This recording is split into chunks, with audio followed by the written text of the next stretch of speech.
by Amber Rodriguez. Hello, I'm Amber Rodriguez. I'm here with Mr. Ernie Chambers. We have a few questions from some viewers that we'd like for you to address through our email EWC fax. So I would like to start out that our viewer said, I'd like to first start by saying that I love the Ernie Chambers show and am grateful to have discovered it. I don't really have any suggestions, but I do have a few questions. The first question is, if you had managed to win your bid for the United States Senate in 1988, what would have been your top legislative priority? What would be your priority if you were there now? First of all, when I ran for the US Senate, it was as a representative of a political party called the National Alliance Party, and therefore I didn't have to register as a Democrat or a Republican. So had I won that race, I would have been unattached when I went in the Senate. You're either Republican or Democrat, some are independents and so forth, but I wouldn't have been subject to the Republican leadership or the Democrat leadership. And I would tell people when I first got there, I am here, and then give the circumstances. So I'm sent here to do the very best that I can. If the Republicans were doing something I agreed with, and they wanted me to caucus with them on that, and they could tolerate me, I'd work with them. I would work with the devil himself over here or the angels over there if they were going in the direction that I believed in. But being realistic, I knew that one man cannot get that much done in the Senate, even if he was a member of a particular party.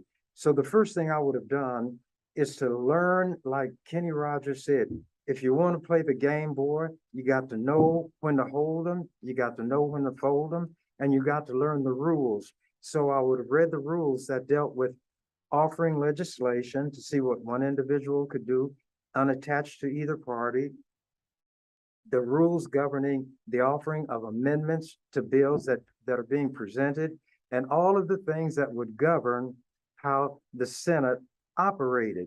But everybody there would know that I'm my own person in terms of saying and doing what I believe. And I reckon success, not in terms of how many amendments I get adopted, how many bad amendments or bills I can defeat, but how close I come to doing what it is that I believe in the situation where I am and doing the best that I can. Do you think you would have had the same impact in a bicameral like every other state in Congress as you have had in the Nebraska legislature? It would be totally speculative, but I doubt that because people in Nebraska are so backward, but people are backward everywhere in some of these legislatures. But when you have two houses, one house can't do anything by itself. So let's say that I'm in the House of Representatives and I could tie them in knots. That wouldn't determine what was going to happen in the Senate. So if I was in the Senate, it would be the same thing.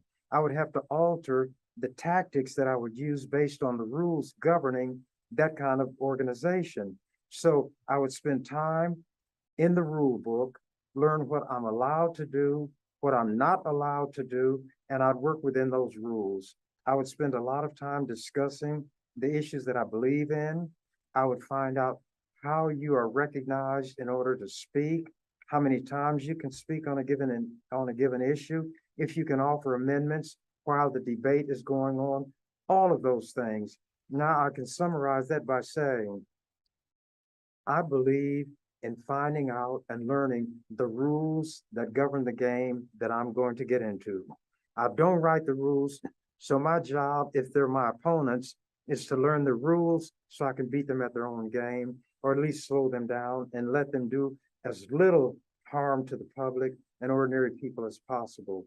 But as far as going in there with the grandiose notion that I can do in a two-house legislature, what I can do among bumbling stumblers in Nebraska would be preposterous.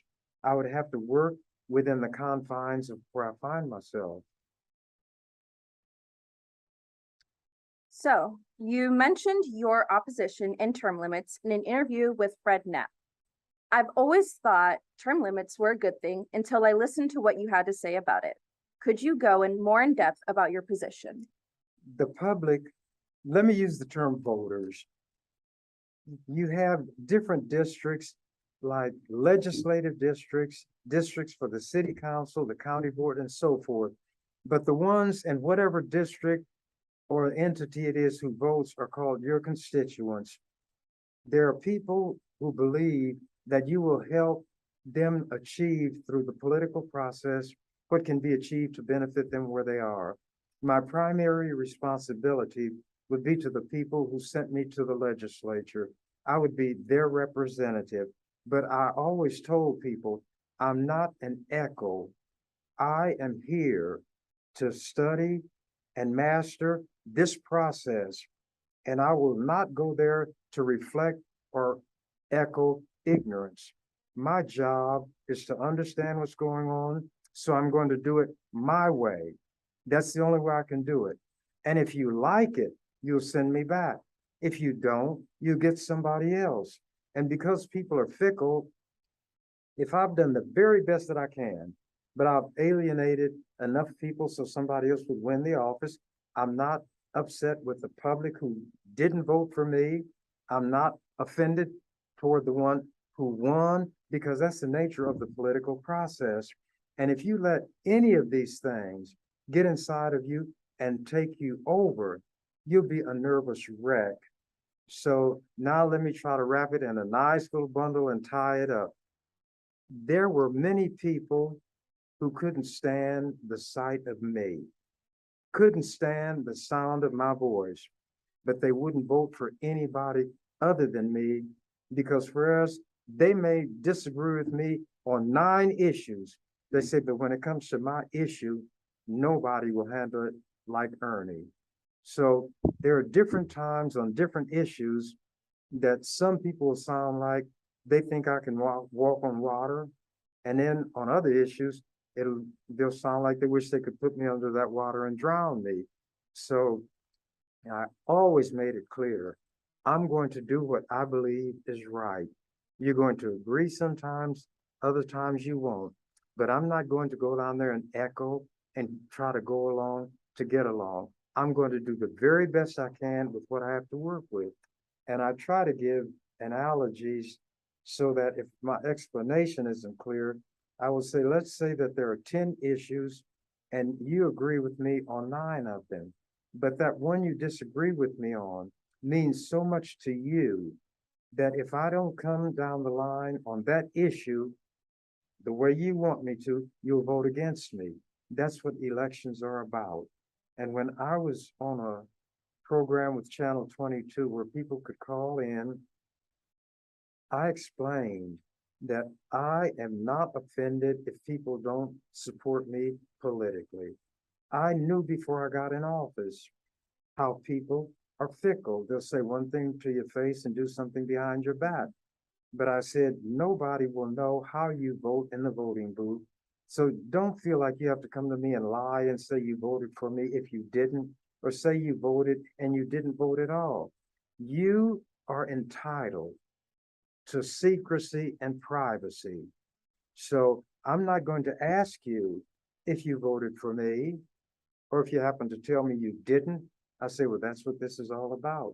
But if there are people out there who think they can do a better job and they don't know the process to go through to get on the ballot, I said, I will explain in detail, and you can let me know that you're doing it so you can run against me. Well, I ran against somebody and I won. So I'm probably what the people in Latin call a rara avis, a rare bird. I really am what I am, and that's all that I am. But when people find out what it is, well, at least for half a century, they liked what they saw enough to send me back again and again. And were it not for term limits, I would be in office right now. And I said that to come back to this question. The public or the voters should have the right to vote for whomever they please, as often as they want to vote for that person, or for as long as they want to vote for that person. In Nebraska, they made it clear they were voting for term limits to get rid of Ernie Chambers, and that was their watchword. There was even a national organization called Term Limits United or something like that, national, they even got involved in trying to get me out of the legislature. So when they succeeded in getting term limits, they ignored me when I said, you're cutting off your nose to spite your face. I cannot be in the legislature forever. The legislature is the only branch that represents the people directly. Now, you white people who hate me are not really putting me down. You're putting yourselves down because you're saying this man is so powerful in our organization under our rules that we can't control or corral him. So we're going to take the basic fundamental law of this state, which is the Constitution, and we will change that Constitution to get rid of him. All right, you change the Constitution, you get rid of me. Now what have you got? You've gotten rid of all of the others. The ones that you liked are going to be thrown out after they serve 2 terms. Then you begin to have regrets, but it's too late. I mentioned those kind of things at the time. And the reason I'm kind of elaborating on this, the US Supreme Court in some of its cases dealing with voting said that the right to vote is more than just marking a ballot or pulling a lever. It is a fundamental right that undergirds democracy.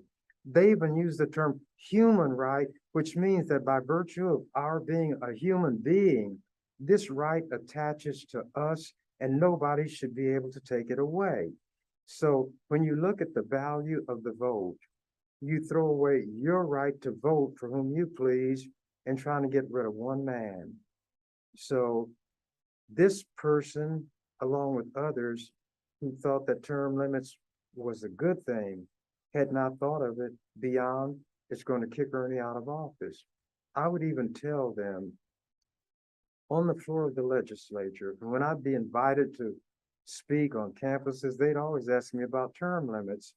I said, no man or woman should be elevated to such a point that the governmental structure is focused on that one person and trying to get rid of him or her.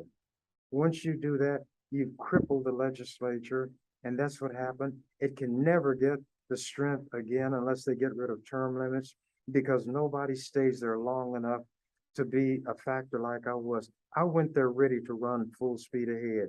Others, they began to catch on after 2 terms what the legislature is about.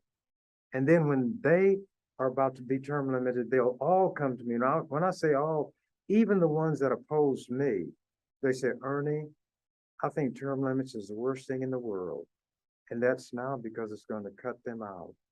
So white people are so arrogant, they're so privileged, they're so spoiled, they don't have to consider consequences. They can look at what's in front of them right this minute, 3 inches in front of their nose, or close their eyes and see no further than the inside of their eyelids and live their life on the basis of that. And it makes no difference, because if they're fools and jackasses, white people's interests will parallel. If somebody over here is not taking care of what's needed, the white people over here will. They intersect, their rights and interests do. So if these are not doing it, there are others who do it. They overlap. So there never is a situation where white people have to rely on one person.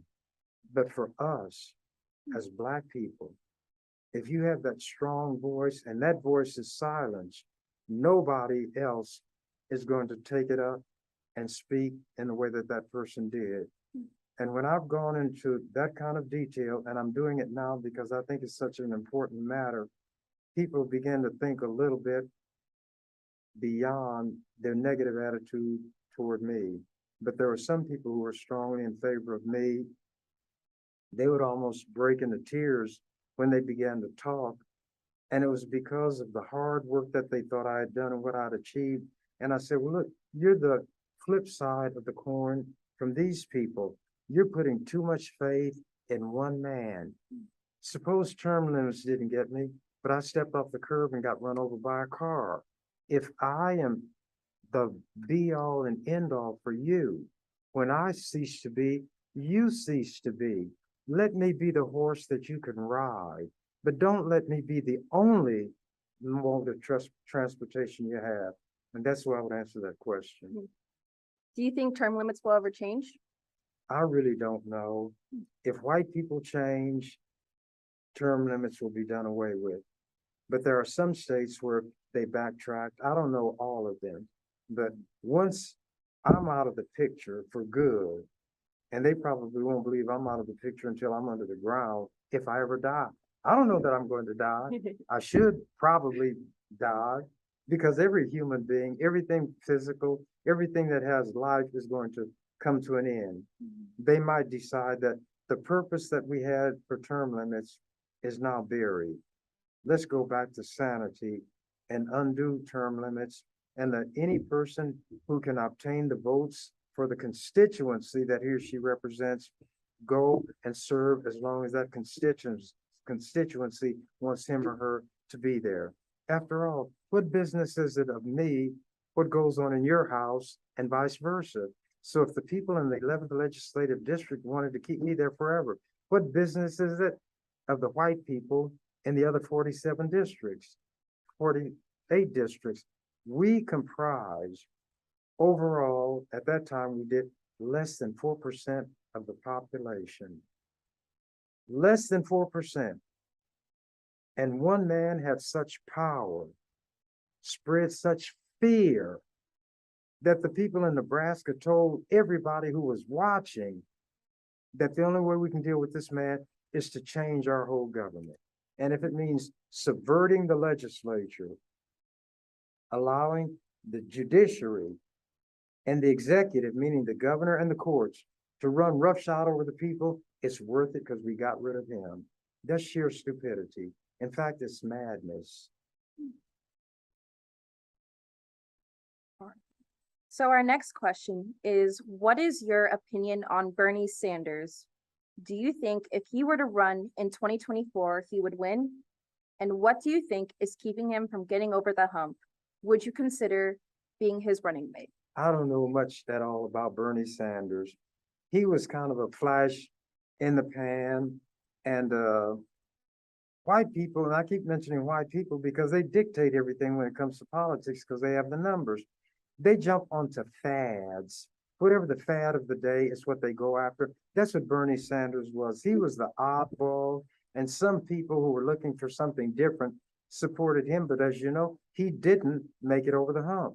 I don't know enough about Bernie Sanders to give really an opinion about him one way or the other. And I won't adopt an opinion based on what other people tell me. I wouldn't be anybody's running mate. I'm not interested in being in any branch of the national government. When I ran for the Senate, I knew I could not win. There was no chance, but it upset the apple cart in Nebraska because people didn't know from where and from whom I would draw votes because I was not running as a Democrat or a Republican or an independent, but as a member of the New Alliance or National Alliance Party. They didn't know where the votes would come from for me. But there is no large enough constituency of white people to put me in any office. There are some who strongly favor them. Sometimes a lot of them favor me, but not enough to put me in any office where the outcome is determined by the number of white people voting. I am realistic. I know how greatly disliked I am. And I don't see people's favor, their approval. I'll never be the most popular anything, unless we say the most popular one to be hated. I got that hands down. But some of those who hate me the most wind up coming to me for help, and they tell on themselves. They say, I voted for term limits and and give me every reason not to help them. So they say, why do you, I say, what do you come to me for then? That's your attitude toward me? They say, hey, well, now I know that that's not true. I know you'll help anybody. And if you decide to help them, you'll do more than anybody else. I've got letters to that effect. So everything I say, I can document. There have been articles where they would have people who would give that opinion. that they're so many and so many years old. They used to think this about Senator Chambers, and on that issue over there, I think he's nuts. But on this issue, he's my man. And that's the way people are. We have to realize if we're going to be dealing with the public, whether it's in a formal way, like politics, or if you're going to be an entertainer, a writer, or any field where you are concerned or interested in what the public has to say, be ready for them to, like with Jesus, one day say Hosanna and be putting down the palm leaves, and you come to town and they Hosanna and praise you. Then the following week, they crucify you. You cannot let what you are ultimately be determined by other people. If they have indigestion today, then they're going to behave like somebody with indigestion, and they might say things to you that you never thought you would hear from them. You've got to follow not the ABCs, but the CBA. You conceive it, you believe it, and you achieve it. You believe in yourself, you trust your judgment, you never give up, and you never quit.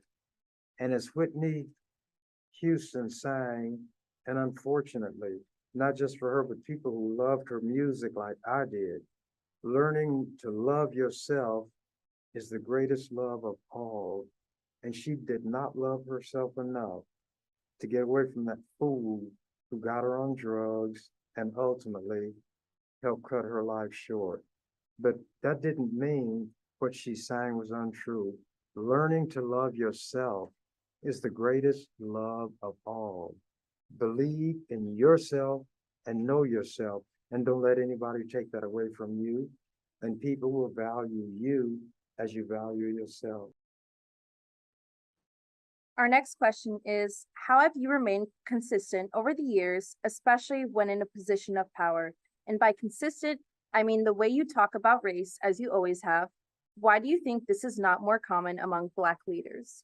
I can't speak for other people. I have my ideas. Some of them get bought out, some of them get scared out. But for me, I'm me.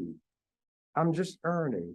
So I'm going to say, as an older Ernie, what I said when I was a younger Ernie, because the circumstances haven't changed that much.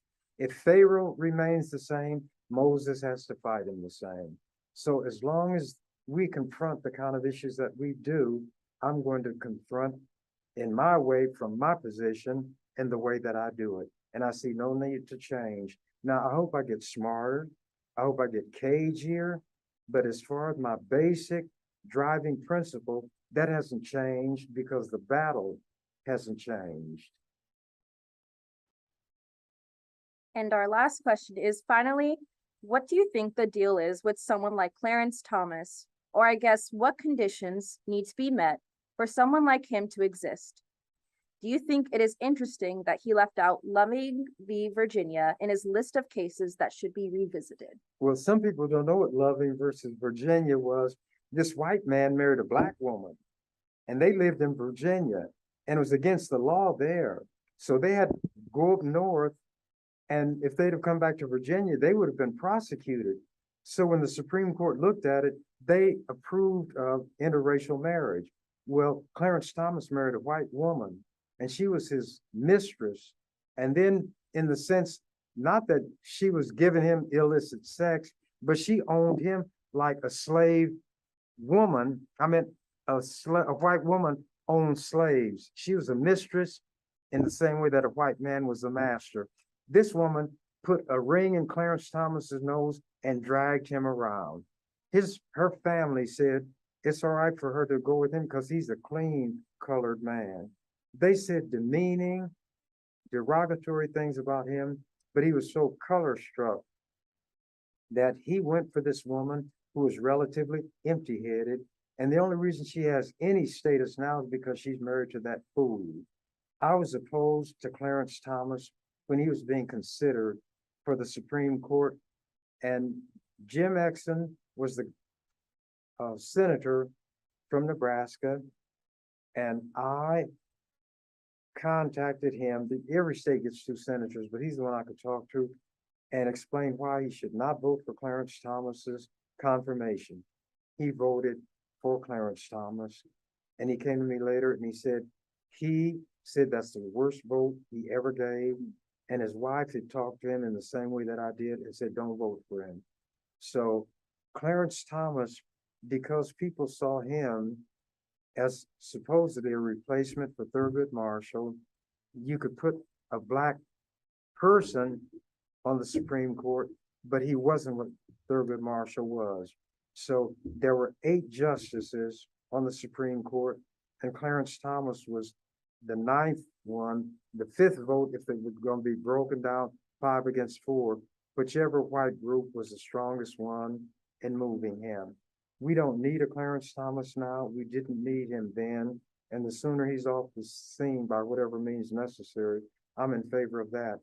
His wife, Jenny, is one of those who says that the election was fraudulent, that Joe Biden is not really the president, that Trump still is, and that committee studying that attack on the Capitol on January 6th are going to ask her to testify. And they said if she doesn't do it voluntarily, they're thinking about subpoenaing her because she is the wife of this attorney, this Supreme Court justice. She has obviously influenced him. He has taken positions that are detrimental, and some of his decisions, as they're the kind, the only time he's allowed to write an opinion for the court is when he's going right down the line the way the white people want it, and it's not that important a decision, so it's not going to make any difference. But in this instance, where they wanted to overturn abortion and suggest other things that have become protected because the Supreme Court said that they should be, and you don't find mention of it by the founding fathers, as they say, or other legislation, those cases should be revisited to get rid of all of these so-called rights that were created by the Supreme Court. But as the questioner mentioned, Loving versus Virginia, it's had to do with whether or not interracial marriage is legal. Well, since he's married to a white woman, he certainly doesn't want them to go back and undo that. But here's the question that everybody ought to ask: if they're serious and if marriage means anything, stability of society means anything, for a long, relatively long period of time, same-sex marriages have been lawful. In some states, even before the U.S. Supreme Court said nationwide, they're lawful. What is to become of those people who've been married, same-sex marriages? They've adopted children. Are all of those marriages suddenly illegal? Those people now are in a relationship that has no legal standing. If they had made out wills or taken other legal steps, are all of those steps that require married people to take it suddenly rendered null and void? There is so much confusion that would result, but these white people are so hateful, they don't care about that. It's why somebody like me who studies their constitution and their laws will be able to run them in a corner, because I take seriously what those things say. Not seriously because I believe they're going to be extended to us when it comes to rights or privileges, but so I have a stick to beat them with that they put in my hand by writing their laws and constitution in the way that they did. We'll just have to wait and see how all of these things turn out. But what I hope is that young white people will see what their elders have done. There are a lot of younger white people who belong to the LGBTQ community, and they will not want to see this going back to where there is legally allowable discrimination, the taking away of rights that they enjoy now by virtue of statutes that say you cannot discriminate based on sexual orientation. If all of those laws are done away with, then all of the discriminations that were outlawed can now be imposed. There are companies that are run by religious people, families, and the US Supreme Court said that if they do not want to give rights to women, if they don't want to allow insurance to be provided for them as they do males, that's not unconstitutional, because that's what they want to do.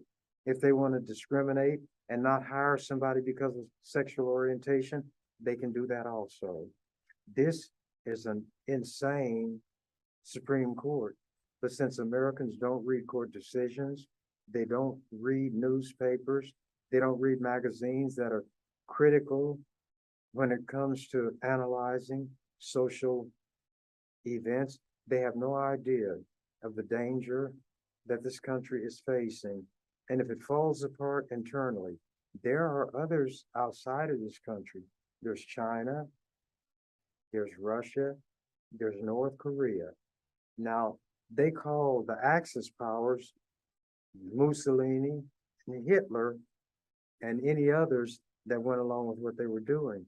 Well, if you had North Korea, which has international ballistic missiles, nuclear that can reach the United States, China, a nuclear power, Russia, a nuclear power, and they see that America is the biggest hindrance to them doing what they want to do, they could wipe this country off the face of the map. And that's what these white Americans need to realize. What they do here is not done in a corner. There are strong forces around the world. And if Russia or North Korea decided they wanted to knock out the power grids in America, they could do that. You'd have no air conditioning, you'd have no internet, none of those things. If they wanted to knock out the finance centers around Wall Street with tentacles going all over the world, where would America be? Where would the people be who have money in banks? No records of it, they can't get it, and if they got it, it's not worth anything. Americans have no idea how perilous these times are. They're so interested in being against same-sex marriage, being against a woman choosing to have an abortion, Black people having freedom, that they are weakening this country. And there are predatory countries, they're viewed as predators by the Americans, who are just crouched and waiting to spring. And I just mentioned China, Russia, and North Korea, but there are others in this hemisphere who don't like what America has done. And America cannot stand against all of them. There are winds that would blow through this country that nobody could withstand.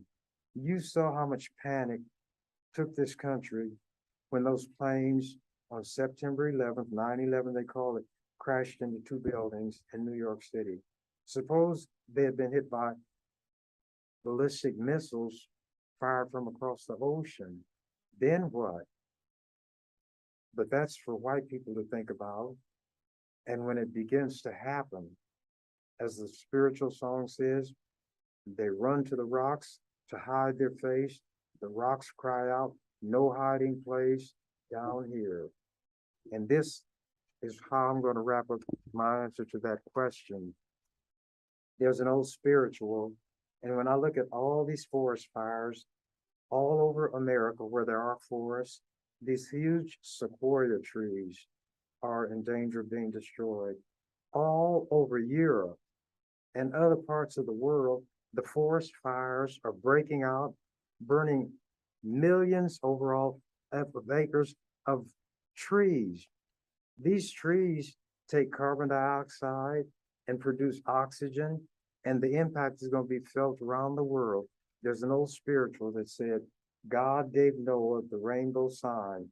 It won't be the water, but the fire next time. And the fire is burning all over this country and all over the world.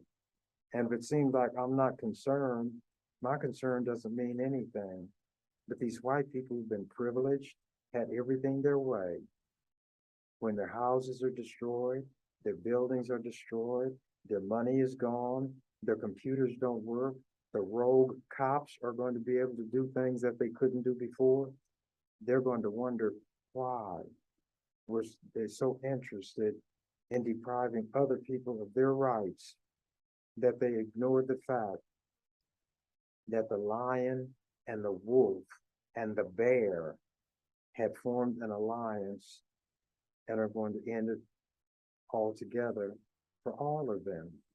And will I be pleased? I'm not pleased when any human being dies.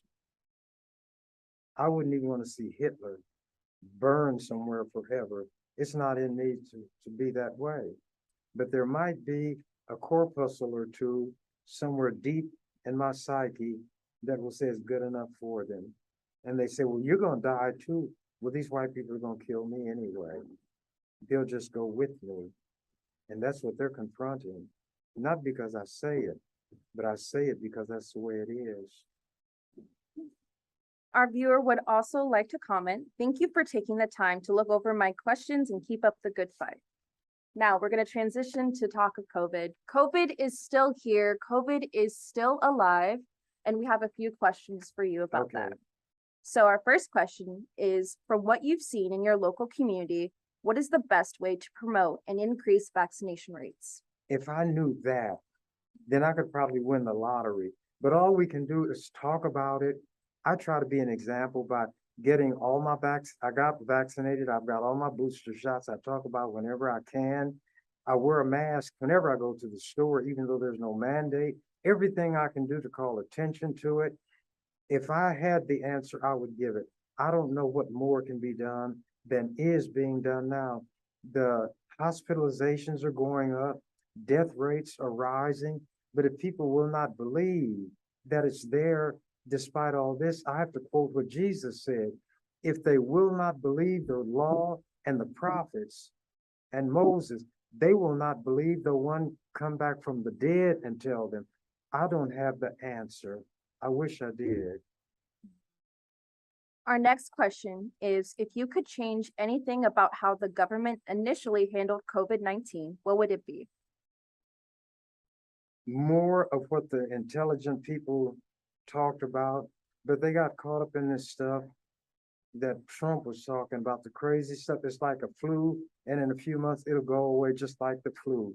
Then he was talking about disinfectants that you can use on surfaces, and you were told that if you sanitize and so forth, then that will help keep COVID down. So he started talking seriously about the possibility of injecting disinfectants in human beings.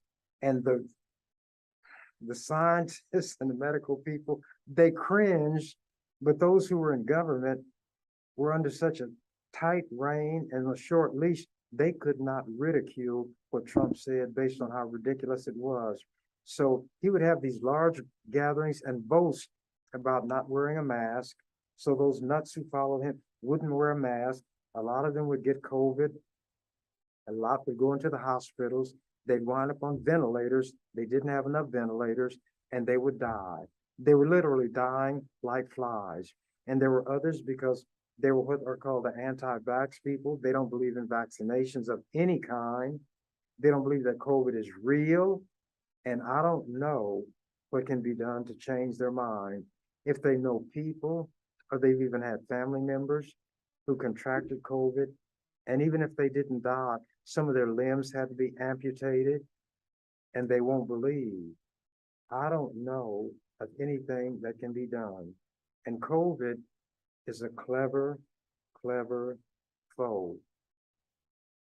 I use metaphors and analogies, and that just means I will attribute to what we consider to be a non-thinking critter like COVID virus. I will equate that virus with a person, one of these shape shifters. COVID, the head of the COVID family has been watching, and some of them who came down with COVID recovered and developed antibodies.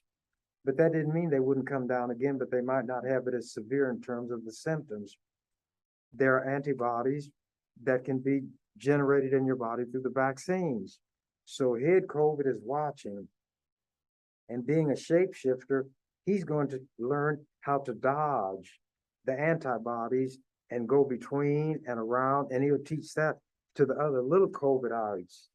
And they will be mutating, is what it's called, meaning they can adapt to what the antibodies do and be able to survive and render those antibodies ineffective.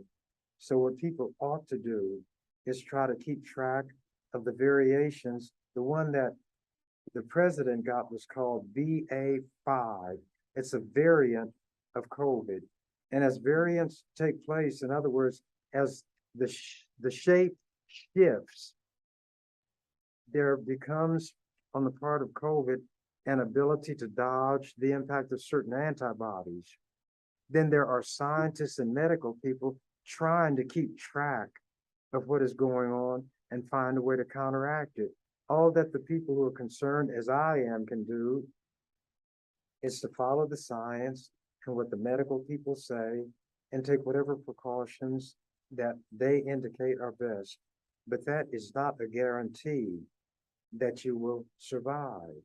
But I have no guarantee that I'll survive until tomorrow. But when I get out of here and get in my car, I will stop when the light is red against me. If it looks like somebody's going to go through the red light for them, I'm not going to say, well, I've got the green light, so I'm going to go. A slogan used to be, when it came to driving, it doesn't matter who's right, just make sure you'll be left. So although I'm taking every precaution that I can, there's no guarantee that I won't get COVID and come down with a version of it that will take me out of here. But I would have done everything I could against it. I've indicated when I've talked at forums where people were present, if they have any respect for me and what I say, the thing that I recommend is not going to harm them. So do as I have done and give yourself every chance to survive. If you will buy a lottery ticket with one out of several million chances of winning, you've got a more likelihood of being struck by an asteroid on this earth than you have winning that lottery. But now, since the grand jackpot is over $1 billion, people are running out by, I guess, millions, hoping that I'll be that one out of these hundreds of millions who will win. Well, if you do that with the lottery where you know in the beginning it's not likely that you're going to win, why, when it comes to your health, the welfare of your family, your friends, little children, you will not take the precautions which give you a better chance of not coming down with it, not infecting those who mean something to you. I don't have the answer. I will readily acknowledge it. But if people would just recover some degree of mental balance, stop rejecting science and the medical professionals because they are against vaccinations, they're against women having rights, they're against the LGBTQ community, they're against Black people in general. They've got to also be against what medicine and science will tell them, and they'll die. But there's nothing anybody can do when somebody refuses to be saved. Our next question is, since monkeypox is on red alert in the US, what do you think of COVID and monkeypox possibly mutating? I thought you were going to say marrying each other. I say, if they thought intelligently or could intellectualize, that's what they might do. All of these viruses, look, all of these are living entities. Even though they're microscopic and we can't see them, some of them are stronger and have a greater capacity to survive in hostile environments than human beings. Well, viruses mutate. When the body is attacked, then the immune system, to the extent it can, will send their troops and corral that invader and kill it if they can. But if the invader is too strong, then your forces, your immune system won't do it, and it needs help. If you don't get the vaccine and boost your immune system, then the invader kills you. Monkeypox, and they said they'd like to change the name of it because that makes some people reluctant to deal with it because it's degrading, so forth. It will behave, in my opinion, like any other virus. It will mutate, and if there is a vaccine for it, it will find a way, some variant of it, to maybe, and people who've gotten that vaccine, if they're not boosters, whatever, to go ahead and do its damage. Now, HIV, the human immunodeficiency virus, was killing people, and at one time was a death sentence. So then they found medications that could give a person with HIV a chance to survive. So it was not necessarily a death sentence, but you should take a test and find out if you might have it. And if so, then what can be done? In those early days, I took the test. What they do is take blood and then go analyze it. I notified the media that I was going to take that test and that they could cover it. And I was hoping by me taking the test, it would be an example for others. All of that I'm saying to indicate that nature loves all of her children, the viruses, the bacteria, and they are given tools by which they can survive. So it's going to be a constant struggle and a constant battle. Animals, which are not rational in the sense of being able to think and figure things out like human beings, are subject to dying out from epidemics among them until some antibody is built up, and they, as a species, can survive, even though maybe thousands of individual members will die. Human beings can think, and they can try to study and understand the capabilities of these viruses and bacteria and how they function, how they cause diseases, how they attack the body, which parts of it they attack, and try to build defenses. But the scientists cannot make people take advantage of these discoveries. So the people who don't believe in taking precautions will get infected, and they can be infected without showing symptoms. If they have little children, the children get infected, the spouse gets infected, the co-workers get infected, and by the time they become aware of it, for some people, it's too late. So if people could visualize in their mind the way I do, that these viruses are like the shape shifters, they're more elusive than Johnny Rodgers and Gale Sayers were on the football field, but even they would get tackled. Then they can give themselves a chance. But if they're not going to take the vaccinations, they won't make use of the medications. The only thing that's available for them is death. Sometimes it's lingering, sometimes it's painful, sometimes it's torturous, such as suffocating because you can't breathe, drowning in your own body fluids. The terrible things that scientists and medical experts have made clear that these viruses will do are not enough to convince people, and no government is going to require that people be shackled and compelled to be vaccinated. I don't have an answer. I just hope that the people, even my enemies, will think about the concept of self-preservation and not let it apply just to one's individual self, but all human beings, friends, enemies, and as I say, neutrals, because whichever category we fall into, we really do have more things in common than divide us. But because people, for example, dislike me so intensely, I can present the most logical argument for something and it'll be rejected because I'm the one who offered it. if they could be intelligent enough to separate the wheat from the chaff, and if I say something that makes sense, accept it even from me. But if they hate me so much that anything that pertains to me will be rejected, then that's how I defeat my enemy. I say yes, they say no. And if they followed my yes, they would survive. If they don't, they die. But I don't take pleasure in the death of anybody. Even that young guy who killed all those people in the schools, they have a channel on television called Court TV where the testimony is going forth, and they have the medical examiner describing autopsy results, the wounds where the muzzle of the weapon was against the flesh. They have some where there are defensive injuries, which means the people have put their arms up, their hands up to try to shield themselves. And the family members, you can see them in the courtroom wiping their eyes because I guess they visualize this small child seeing what happened to others and trying to protect himself or herself. And the guy comes over and puts the gun against them and will blow them away.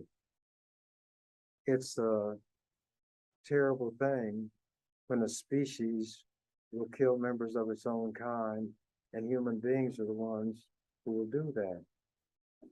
Now, you mentioned earlier about the monkeypox name. Is it fact or fiction that it will change the name for it? I don't know, they're discussing it because they said the name itself is such that can make it difficult to have people acknowledge that they got it. So give it a different name. I don't know what they can call it, but they say that it's spreading most rapidly among homosexual men, and it's spread primarily by contact and sexual contact. So they said they don't want people to look at this the way they did HIV and brand an entire group as being like lepers and so forth. But as racist as people are in America, that's exactly what's going to happen. They're going to conclude that and rationalizing to protect themselves, that's a disease for these queers and these gays. I'm not gay, so I don't have to worry about it. And the monkeypox will say, that's a tree that I'm going to swing in. Our last question is, what are the best practices for parents and children entering school this upcoming August? Listen to what the experts say and follow that advice. And I don't mean by that these nuts who say you're against vaccinations and so forth, but there will be a lot of information presented by television and even through these websites, I guess you call them. I don't use the computer. And you will be able to get information that will equip you to the extent that the knowledge at that time will equip you to survive. Follow it. It's not going to hurt you to wear a mask. And as one of the comedians said, when Halloween comes, grown people will say, I don't want my child to have a mask. Even little babies wear a mask for Halloween, but they don't want them to wear a mask to save their own life. So I would say that I hope people will pay attention. And if there are people who decide that so many in the schools will not follow good practices because everybody's against mandates, and they decide to keep their children home and homeschool them, even though they're going to suffer intellectually, that's the price that has to pay in order for them to live. Because Satan said to God, and God didn't disagree with it, skin for skin, all that a man hath will he give for his life.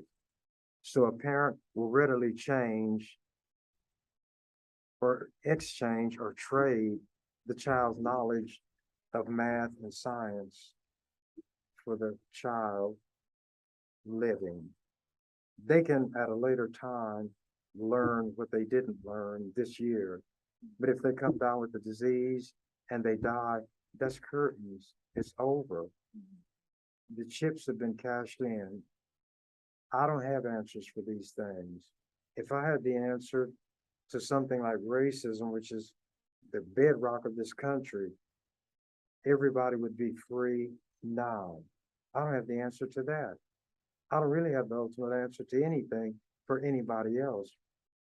And even what I take as an answer for me, there's no guarantee that it's going to keep me here. But so far, at 85 years old, and I can drop down and do 30 push-ups whenever I want to, and younger, stronger people can't do it. I use that to show them not that I'm better than you, but if you take care of yourself, when you're my age, you'll do even more than I am because you have an example that I didn't have. There were not 85-year-old people. There were not even too many of them around, but they'd be on crutches or canes or wheelchairs or sitting in the chair. And in the morning, they rock front to back. In the afternoon, they rock from side to side.